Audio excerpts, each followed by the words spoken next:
Hello everyone, welcome to my mini vlog. রুবাইয়ের বার্থডের আগের দিন আমি কিন্তু 12টার সময় কেক কাটাতে পারিনি, কেন কিনা আমার অফিস ছিল।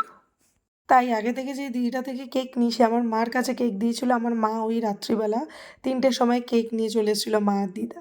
হ্যাঁ, আগের থেকে রাখা থাকলে তো সারপ্রাইজ থাকতো না। অফিস থেকে আমি মিয়ামর থেকে কিছু সুইটস, যেমন হচ্ছে ওই মিষ্টি সুখ যেটা হয়, তারপর কাজু বরফি, এগুলো নিয়ে এসেছিলাম। কেক তো ছিলই, ক্যাডবেরি নিয়ে এসেছিলাম, কতগুলো চকলেটস, এগুলো সব নিয়ে এসে ছোট্ট করে এই অ্যারেঞ্জমেন্ট। এটা কিন্তু 3:30-টের ফুটেজ, রাত্রিবেলা 3:30 কি 4টে হবে, ভোর, রাত না ভোর। তারপর কিন্তু সকালবেলা চলে গেছিলাম পুজো দিতে। ওই রাত্রেবেলা একটুখানি ঘুমিয়ে পরের দিন কিন্তু আমার রুবাই দুজনেরই ছুটি ছিল। লেক কালীবাড়িতে পুজো দিতে গেছিলাম, রুবাইয়ের অনেক দিনের ইচ্ছে ছিল। সেখানে কিন্তু পুজো দিয়ে রাস্তায় কিন্তু কচুরি টচুরি খেয়ে, অল্প কচুরি খেয়েছিলাম, কেন কিনা বাড়িতে কিছু স্পেশাল ব্রেকফাস্ট বানানোর ইচ্ছে ছিল। কি ব্রেকফাস্ট বানানো আর বার্থডের দিনটা কীভাবে কাটালাম দেখার জন্য নেক্সট মিনি ভ্লগে ওয়েট করো। বাই।